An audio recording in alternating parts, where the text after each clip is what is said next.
Bien, estamos de vuelta a un bloque más de este espacio informativo, aquí por las pantallas de 5 días televisión, trayéndoles como siempre un recuento de las principales novedades que hacen al plano local e internacional. Y en este momento un bloque especial porque estamos acompañando un poco de la coyuntura que está viviendo el Perú actualmente. Son muchas las situaciones que se han llevado adelante solamente en una jornada, luego del intento de golpe de Estado ya por el expresidente Pedro Castillo. Y hoy Perú está viviendo una de las situaciones más complejas en décadas incluso, y podemos decir que se ha concatenado una serie de eventos que han llevado justamente a este resultado. Y tenemos a la primera presidente del Perú, a Dina Boluarte en este caso, quien se hace cargo. Y bueno, tenemos también muchas posturas, hemos visto muchas dimisiones en esta jornada por parte de muchos ministros y muchos referentes de alto mando también. Y vamos a comunicarnos ahora mismo con el coordinador general de Latindad. Él es abogado y analista político peruano. Latindad es la Red Latinoamericana por Justicia Económica y Social, que está integrada por instituciones y organizaciones sociales de países latinoamericanos que trabajan por la solución de los problemas derivados de la crisis sistémica. Y mejor que nunca tenemos que justamente aunar esfuerzos para poder conocer y delinear iniciativas que puedan ayudarnos a entender mejor y delinear una hoja de ruta que nos ayuden a comprender la coyuntura que estamos atravesando actualmente. Nos acompaña en esta tarde, lo vuelvo a presentar, coordinador general de Latindad, abogado y analista político peruano, Carlos Bedoya, con nosotros en esta tarde. Carlos, ¿cómo te va? Y muchas gracias por tu tiempo para con nosotros. Muchas gracias ahí por la invitación y un saludo a todo tu público. Carlos, decíamos instantes antes al aire que están pasando muchas cosas en Perú actualmente, pero obviamente la más importante es lo que veíamos con la detención de Pedro Castillo luego de este intento de golpe de Estado que al fin y al cabo no se pudo llevar adelante. El Congreso actuó inmediatamente en respuesta a lo que él había decretado por el toque de queda, y es lo que hoy estamos viendo también, la asunción de la vicepresidenta en su lugar. Sí, bueno, no es novedad que desde fuera no se sepa entender al Perú. Es difícil, es complicado ver. Siempre preguntan, ¿qué pasa en Perú? ¿No? Pero lo que estamos viendo ahora es un episodio más de una crisis de régimen que tiene, a pesar, unas características raras, a pesar de un consenso económico aparentemente, así como el presidente del Banco Central peruano, Julio Velarde, declara en Buenos Aires cómo resolver los problemas y no sé qué.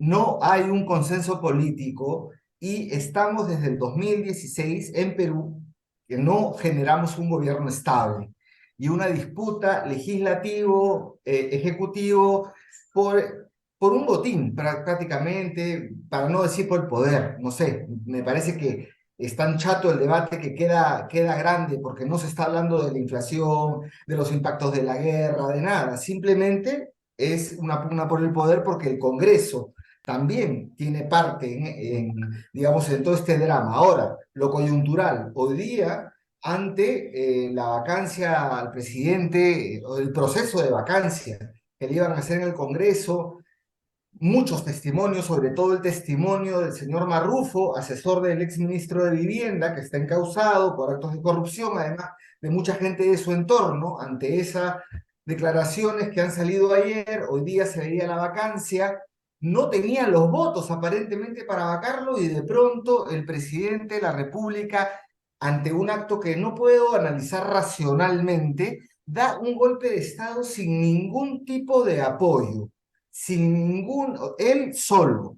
Tanto es así que casi todo su gabinete renuncia, hasta gente muy cercana como Roberto Sánchez, que ha sido ministro desde que inició el gobierno, ¿no? Da un golpe de Estado y consigue la unidad del Congreso en vacarlo, el repudio de todas las instituciones del Estado, de la sociedad civil, la renuncia de los embajadores, incluso de sus operadores en la OEA, el señor Forsyth, el señor Rodríguez Cuadros, etcétera, ¿no? Un tanque que tenía ahí en la política exterior, que le aseguraba una protección incluso, ¿no? Entonces, en estos momentos que estamos hablando, David está juramentando la primera presidenta del Perú, pero al igual que la primera presidenta del Perú, el primer campesino presidente del Perú, no han venido, son digamos, cosas del azar político, ¿no? No han venido como resultado de la conducción política de lo que es la voluntad de cambio del pueblo peruano que se ha expresado y se viene expresando desde hace rato. Eso tiene un límite, ¿no? Ujú. Ahora, Carlos, intentó hacer Pedro Castillo, entendiendo que los tres poderes del Estado son autónomos, se desempeñan cada quien de forma independiente y tampoco tenía el poder o la potestad, por decirlo de alguna manera, para poder desintegrar el Congreso e instalar un toque de queda. ¿Qué es lo que tenía? ¿Cuál era su intención detrás de todo esto? Es difícil entender la racionalidad de dar un golpe, digamos, en solitario, ¿no? Y dar un golpe y hacer tus maletas y que te venga la policía por ti. Es extraño eso. Yo no logro entender, no sé si no quiso que se debata el tema de la corrupción, porque realmente era muy importante, el debate se iba a dar, el debate de la corrupción, quiso evitar ese debate porque es tan realmente un desastre. Si bien es cierto, muchos consideran que el enemigo mayor desde los sectores de la izquierda podría ser las derechas fundamentalistas o que no quieren el cambio o modelos de protección social y tal, el desastre principal sin duda era Castillo, que no iba ni para adelante, para atrás, y tenía un 32% de apoyo, que era por defecto, digo, porque en realidad la oposición es muy mala, ¿no? En general no le ofrece nada al país tampoco. No hay la desgracia del Perú es que no hay ningún político, ni siquiera de decir progresista o de izquierda, sino democrático, una personalidad que le pueda ofrecer un rumbo al país o un grupo, ¿no? Estamos en un problema de que no existen partidos y nuestro sistema actual de representación hace agua. Tenemos que ir a un proceso, espero yo que Dina Boluarte no pretenda que va a gobernar establemente y llame a un referéndum para que el pueblo decida si quiere un adelanto de elecciones, bajo qué reglas y en un momento fundante, por lo menos en el diseño del Estado peruano, en el funcionamiento político que se llenó de mafias. Y bueno, este es el resultado, aquí hemos llegado, ¿no? Ujú. Carlos, de eso siendo un voto que vimos hoy, ¿el Congreso cómo está conformado mayoritariamente? ¿Derechistas?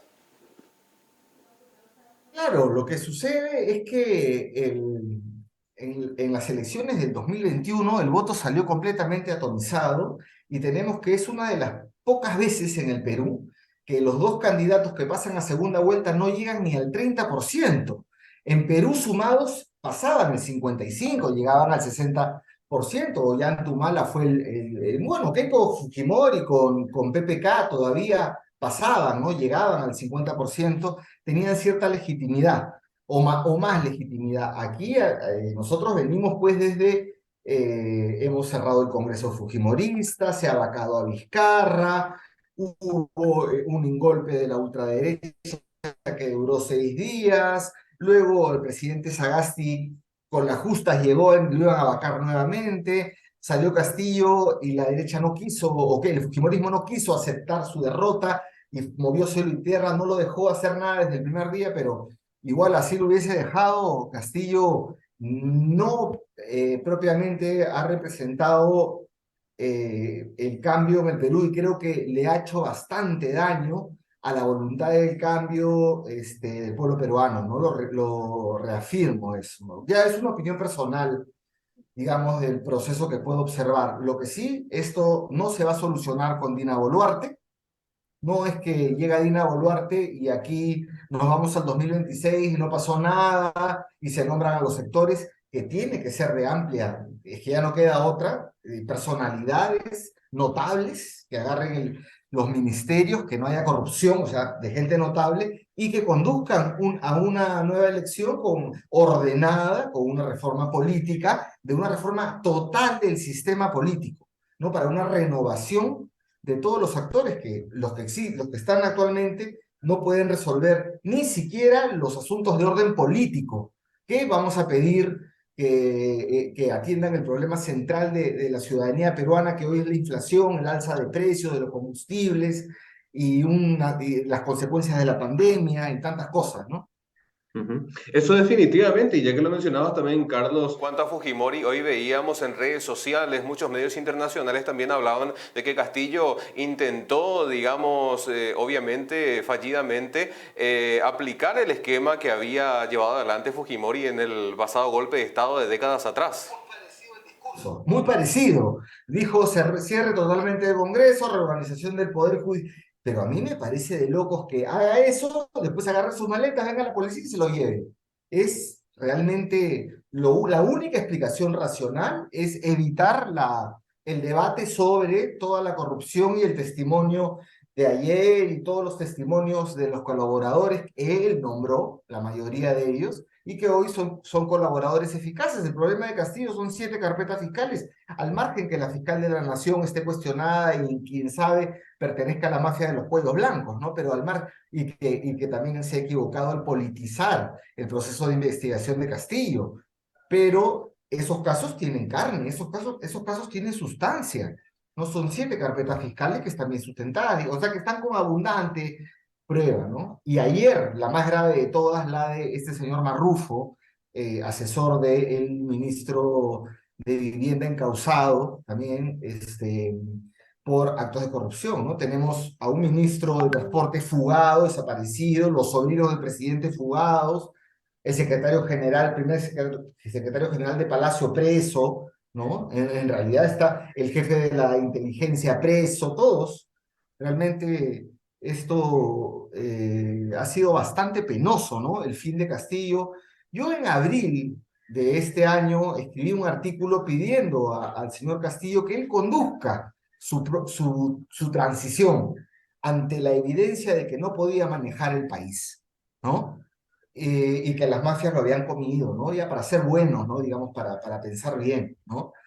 Eh, pero él perdió toda esa oportunidad de conducir su transición y hoy, en este momento, se encuentra detenido y probablemente pague cárcel por el delito más grave que hay en una democracia, que es alterar el sistema democrático, ¿no? Entonces, y bueno, con eso también va a haber muchos costos para lo que se llama la izquierda política, totalmente.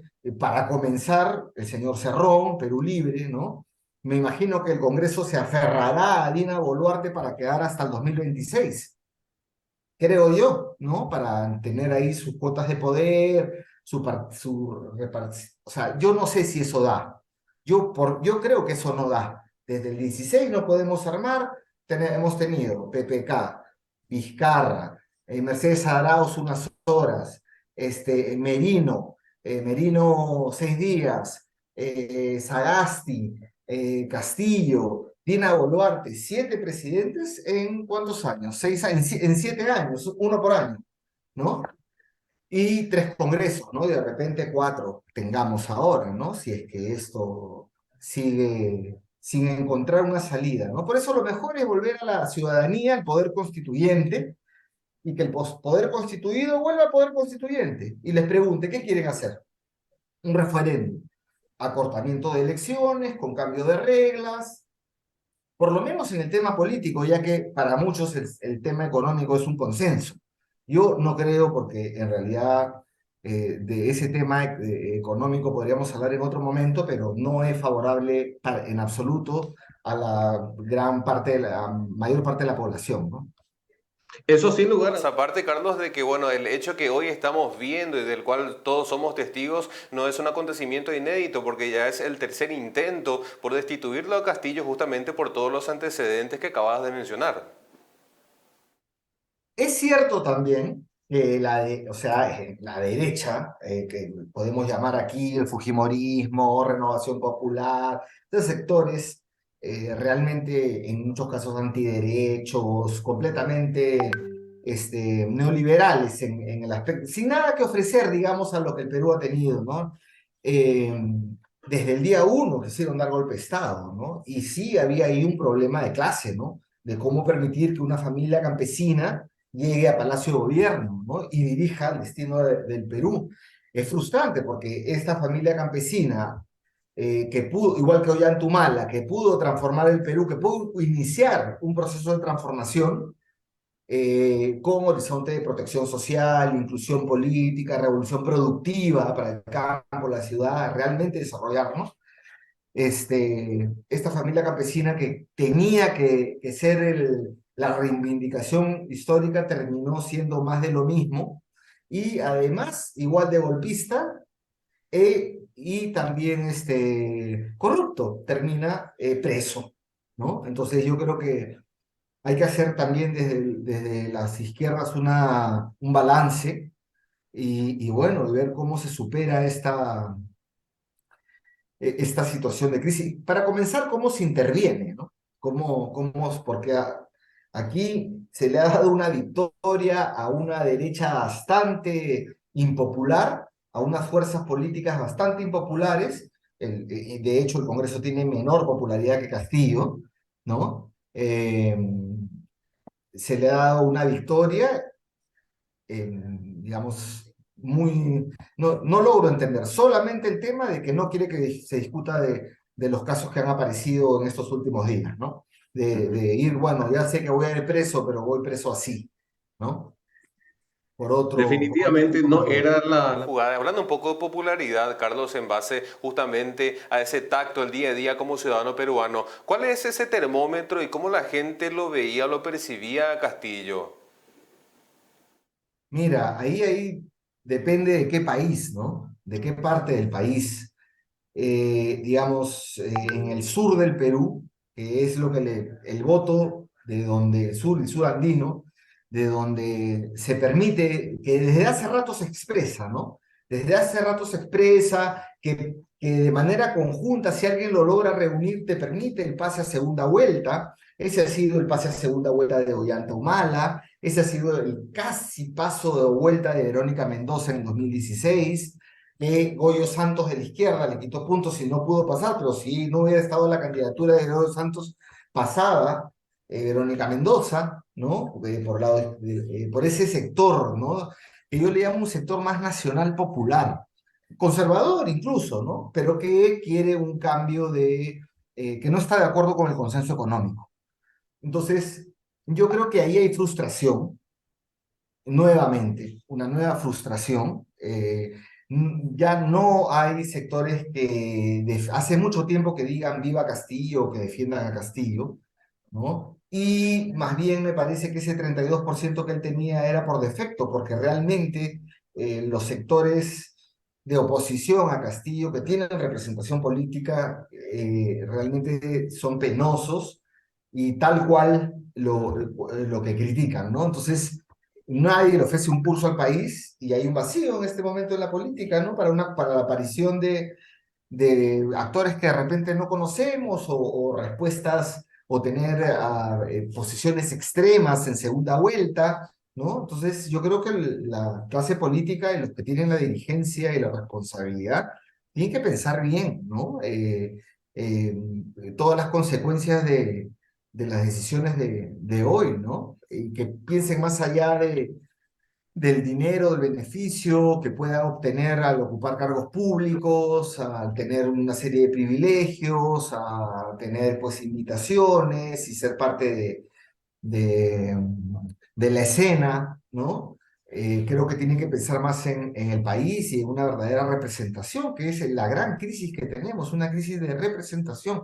Sin una reforma política, bien difícil que podamos avanzar a propuestas como Asamblea Constituyente para que hayan cambios, ¿no? Porque ¿cuáles son las reglas de representación, ¿no?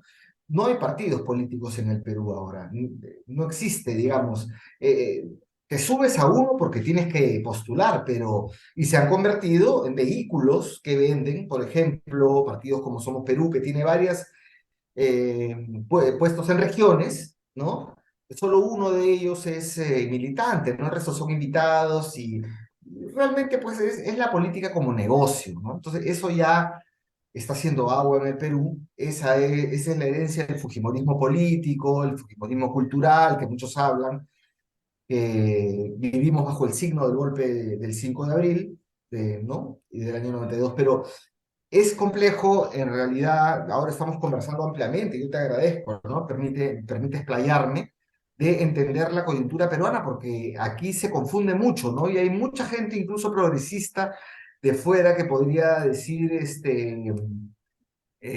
salir a decir golpe contra Castillo o compararlo con Cristina Fernández, que no tiene nada que ver, o compararlo con Andrés Manuel López Obrador. No, no, Castillo no es comparable, ¿no? En realidad, buena parte de su gobierno, o decir la mayoría que ha durado año y medio y un poco más, no, ni un año y medio, ¿no? Sinceramente, ni un año y medio puede haber generado alguna reforma, legado o algo, ¿no? Siempre estuvo, también por el comportamiento de la demás clase política que ahora festeja, se toma fotos, salen felices, ¿no? Y son responsables de la desgracia del Perú hoy, ¿no? Y la economía camina por otro lado, pero la economía, digamos, de las élites, ¿no? De los que hacen plata en el Perú, en el sector financiero, en el sector minero, en el sector pesquero, en las economías ilegales, etcétera, ¿no? Pero la inmensa mayoría, o sea, un grado de desigualdad grande, ¿no? Y de desprotección social, y etcétera, ¿no? O sea, la población peruana vive el día a día de otra manera. Esta es una crisis también bastante en las alturas, ¿no? Ujú. Es demasiado importante lo que mencionas, Carlos, porque hoy con este evento que se da de forma histórica, también las conspiraciones que vienen detrás de ellas en redes sociales principalmente empiezan a generar, digamos, ahí una nube de confusión, y es muy importante que la ciudadanía en general pueda tener calma, escuchar todas las aristas y que esto no genere una crispación social que termine desembocando en situaciones un poco más complicadas, ¿no? Claro, le toca a Dina Boluarte, yo creo, no sé, no soy quien para darle consejos, espero que esté a la altura de la responsabilidad y del momento en que va a asumir. Me parece que lo más adecuado es que tenga un gabinete de notables, que trate de armar un gabinete de notables de todo el espectro político, menos los extremos, digamos, y conduzcan a una nueva elección con un conjunto de reformas en el sistema de representación política, para comenzar, ¿no? Que ese sea, creo yo, la gran reforma política, es que va a tener que haber cambios constituyentes, definitivamente. Ya está, ya más no puede estar demostrado, ¿no? Ya más no funciona, ¿no? Que ese modelo creado por Fujimori, unicameral, medio, que se ha ido volviendo medio semipresidencialista y ahí y pues, se ha ido volviendo parlamentarista así medio deforme, ¿no? No da para más, ¿no? Una representación muy pequeña que no tiene realmente una relación con... El Congreso de la República es el último bastión de los partidos políticos, ¿no? Que no tiene conexión con la ciudadanía. A ese nivel estamos, no hay partidos. ¿Cómo superar eso? Bueno, para comenzar, la responsabilidad de los actores, ¿no? Parece no tener, aunque podrían entrar en razón todavía. Creo que hoy día también hay la oportunidad de entrar en razón y decir, bueno, vamos a una reforma política y vamos a un Sería, adelanto de elecciones. sería lo Con ideal, es el calma. momento de cambio, si es el momento. Está necesitando Perú después de tantos años. Totalmente, y que se ve frustrado además la voluntad. Hay una voluntad de cambio de la sociedad peruana, por cierto, ¿no? Hay muchas demandas por tener un Estado presente para comenzar, ¿no? Y protección social, que es fundamental, ¿no? En pensiones, en salud, al igual que también democratización política de los medios de comunicación, etcétera, ¿no? Los medios de comunicación actúan como partidos políticos y se defienden como si fueran también, o son los grandes, ¿no? Digamos. Entonces, bueno, esperemos que se entienda el mensaje y no se profundice más la crisis, porque per se el nombramiento de Dina Boluarte no se va a arreglar la crisis simplemente porque ella entra, ¿no? Ujú. Es así, sin lugar a dudas. Ya me gustaría, Carlos, comprometerte en vivo para alguna próxima ocasión hablar de las otras consecuencias que se dan a nivel económico, a nivel social y, por qué no, también una ciudadanía que está ya un poco cansada y es un poco de réplicas de realidades que se dan no solamente en Perú, sino en otros países, Paraguay también, por qué no, hemos atravesado y seguimos atravesando por coyunturas bastante delicadas a nivel político, ¿no? Parece que estamos que repetimos y repetimos desde la vacancia de PPK y no salimos del bucle desde el 2018 y le damos la vuelta y la vuelta. ¿A dónde vamos a llegar? ¿No? Es así. Realmente. Carlos, agradecerte por tu tiempo, realmente muy amena esta charla, importantísimo ese pantallazo que nos estás dando ahí in situ, viviendo esta realidad hoy día. Esperemos más adelante tener un poco más de detalles y esperemos de que todo pueda encauzarse de la forma más cívica posible, que no tengamos ningún tipo de desenlace que lamentar. Agradecerte por tu tiempo, desearte muchísimos éxitos y, como yo siempre digo, esperando que no sea la última entrevista. Así es. Muchas gracias, David. Cuando gustes. Excelente. Muchísimas gracias. Bien, con esto, señora, señor, momento de hacer la pausa. Usted no se desprenda. Son las 18:03. A la vuelta seguimos compartiendo e informando mucho más aquí por las pantallas de 5 Días Televisión.